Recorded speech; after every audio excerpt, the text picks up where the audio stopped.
पुण्यात्मा, जिस भी प्राणी के शरीर में आप जिस भी पशु पक्षी के शरीर में जन्म प्राप्त करोगे, जो भक्तिहीन प्राणी हैं वो, तो वहाँ माता पिता भी होंगे, उनमें ममता भी ज्यों की त्यों होगी, लेकिन सत्संग नहीं मिलेगा, सतगुरु नहीं मिलेंगे उन अन्य प्राणियों के शरीरों में। किसान परिवार में जन्मे थे, किसान थे, जाट थे, और उनकी कुछ शिष्य भी किसान थे। उनको यही ज्ञान समझाते थे कि भाई जो तुम चोचले करते हो ये मन का आहार है, इसको कम कर दो। तो कोई भक्त कहता था जी कोशिश बहुत करते हैं, ये मन कोई ना कोई गड़बड़ करवा ही देता है। परमात्मा बोले भाई जैसे, बोला जी कैसे इसे न रोकें।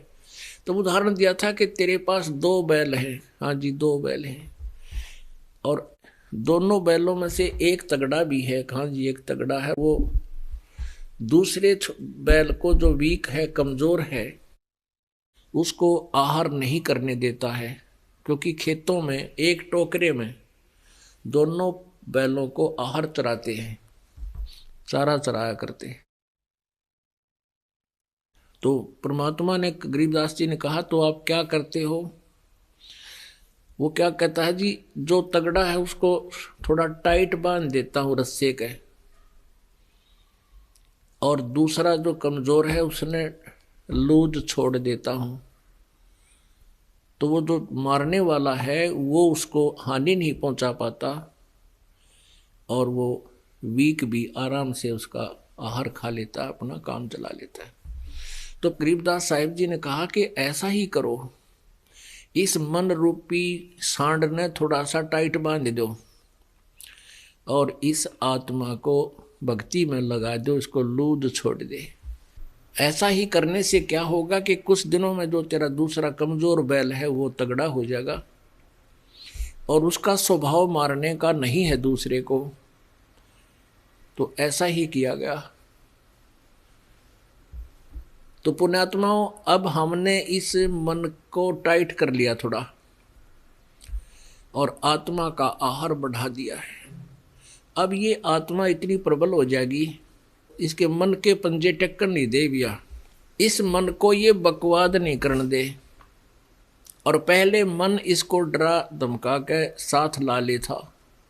अब हम परमात्मा के ज्ञान से, परमात्मा की ओट में, परमात्मा के सहारे से हम मन के सभी जो चोचले हैं उनको कंट्रोल कर रहे हैं। तो यहाँ आने वाले व्यक्ति को हानि कति नहीं है, और कति ज्ञान सुनकर समर्पित होकर आओगे तो आपकी कैंसर का बाप भी ठीक हो जा। भगवान किसे कहते हैं? वाह भाई वाह, यहाँ पर कम से कम लाखों भक्तों के कैंसर तक के रोग ठीक हो चुके, जिन समर्पित भाव से परमात्मा पर विश्वास करके नाम लिया और मर्यादा निभाई। क्योंकि दुखी आदमी मर्यादा खूब निभाता है, सुखी तक गड़बड़ कर देता है, समाज को गणा देखे, उसने तो अपनी जान दिखाई देती है, तो उस पर जल्दी राजी हो है भगवान, जल्दी प्रसन्न होता है। सभी जीव आत्मा एक परमात्मा की, कबीर जी की है हम। और परमात्मा पाने के लिए हम सिख बने, परमात्मा पाने के लिए हम हिंदू बने, परमात्मा पाने के लिए हम ईसाई बने, परमात्मा पाने के लिए हम मुसलमान भी बन गए। लेकिन मिले कैसे? अब फिर हम वही बनेंगे जिससे भगवान मिलेगा, हम फिर एक होंगे। जब परमेश्वर कबीर जी वहाँ पहुँचे तीसरे दिन पैदल चल के, क्योंकि बनारस से, काशी से मगहर लगभग 200 किलोमीटर के आसपास है। तो बिजली खां पठान से ने प्रणाम किया, कहो गुरुदेव। परमात्मा ने अपना कारण बताया वहाँ पहुँचने का, और कहा कि बिजली खां मैं स्नान करूँगा, पानी की व्यवस्था, जल की व्यवस्था करो। बिजली खां पठान ने कहा गुरुदेव जल ला रखा आपके लिए, शुद्ध जल स्नान के लिए। परमेश्वर ने कहा कि, कबीर जी ने कहा कि मैं बहते पानी में, दरिया में स्नान करूँगा। अब बिजली खां पठान ने कहा कि यहाँ एक दरिया बहती थी, आमी नदी, लेकिन वो भगवान शंकर ने श्राप दे रखा है, उसका पानी खत्म हो गया, वह सूखी पड़ी है। परमेश्वर जी ने कहा कि चलो दिखाओ मुझे कहाँ है वो आमी नदी। जहाँ परमेश्वर खड़े थे वहाँ थोड़ी सी दूरी पर 2-3 एकड़ की दूरी पर 600 फुट की दूरी पर वो दरिया सूखी पड़ी थी। परमात्मा ने वहाँ खड़ा होकर साथ में हजारों की संख्या में दर्शक, और परमेश्वर ने ऐसे किया था हाथ से संकेत, जैसे ये ट्रैफिक का सिपाही करा करे, ऐसे कर दिया।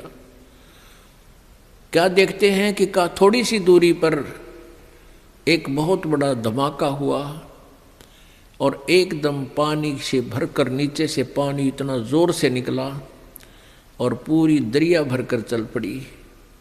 बोलो सतगुरुदेव।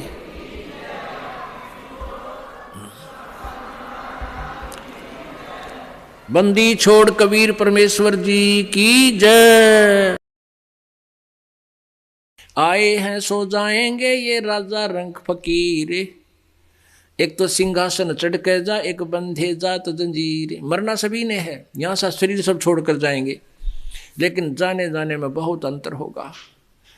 एक तो परमात्मा आकर लेकर जाएगा इस दास के रूप में, कहो बैठो बैठो ये जहाज जा रहा है, और तुरंत आप जी उसमें चढ़ जाओगे, आपको पता भी नहीं लगेगा हमारी मृत्यु हुई है या हम कहीं सत्संग सुनने जा रहे हैं गुरु जी के साथ। और जो भक्ति नहीं करते उनके अंत समय में ऐसी बिरान माटी होगी, टट्टी पेशाब निकल जाएगा। आप देख लेना कभी ऐसा कोई व्यक्ति की मृत्यु होता, चाहे कोई किसी भी बड़ी पोस्ट पर हो, उसका देखना कितना बड़ा धनी हो, जिसके पास ये सत भक्ति नहीं है उसकी मृत्यु देखना, टट्टी और पेशाब निकल। इसको नहाते किस लिए हैं? इसलिए स्नान कराते हैं, उसका बुरा हाल होया पावर टट्टी माए निकटी कपड़िया के वहाँ है लाड़ पड़ जाए, तो फिर उसको नुहावा, फिर नुहावा जब वो कति फूकण की तैयारी होली। कहने का भाव ये है कि जो वो तो क्यों डरते हैं, क्योंकि यम के दूत इतनी भयंकर आकृति दिखाते हैं उसको शरीर छुड़वाने के लिए, ना फिर सीधे बाले ठोक अंदर से वो भयभीत होकर के उस टट्टी पेशाब निकल जाता है। जब वो डरता हुआ उस शरीर को छोड़कर भागने की चेष्टा करता है, फिर उसकी बाजू पकड़ लेते हैं सूक्ष्म शरीर में वो यम के दूत।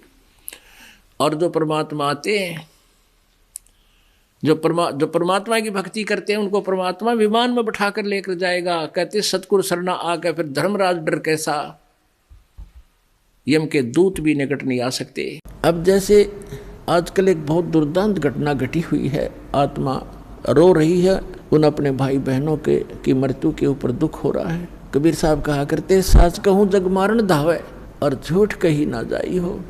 और साच को ये मानते नहीं, झूठों जगपति आई हो। इन झूठों पर विश्वास किए बैठे इन आचार्यों और शंकराचार्यों, संतों, मंडलेश्वरों, नकली ऋषियों और मह ऋषियों और संतों और सदगुरुओं पर ये गलत ज्ञान दे रहे हैं, गलत साधना बता रहे हैं।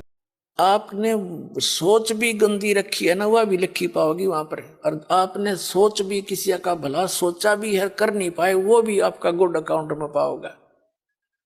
क्या बताते हैं, चिट्टी पायल बाजे पैर और साहेब सुनता है सब लहर। जैसे चिट्टी के कीड़ी के कोई घुंघरू बना के बांध है, पहले तो घुंघरू के बनेगा, वह पायल बनेगी किसी। दिया लिया तेरे संग चलेगा, दराड क्या रह जाएगा। दिया लिया तेरे संग चलेगा, दराड क्या रह जाएगा। कहे कबीर सुनो भाई साधो, करनी के फल पावेगा। हाँ कहे कबीर सुनो भाई साधो। हम विनती करते जी गुरु जी तेरे आगे, साहेब मेरी विनती सुनियो अर्ज आवाज। मदर पिदर करीम तू, पुत्र पिता को लाज। गुरु जी गए हम विन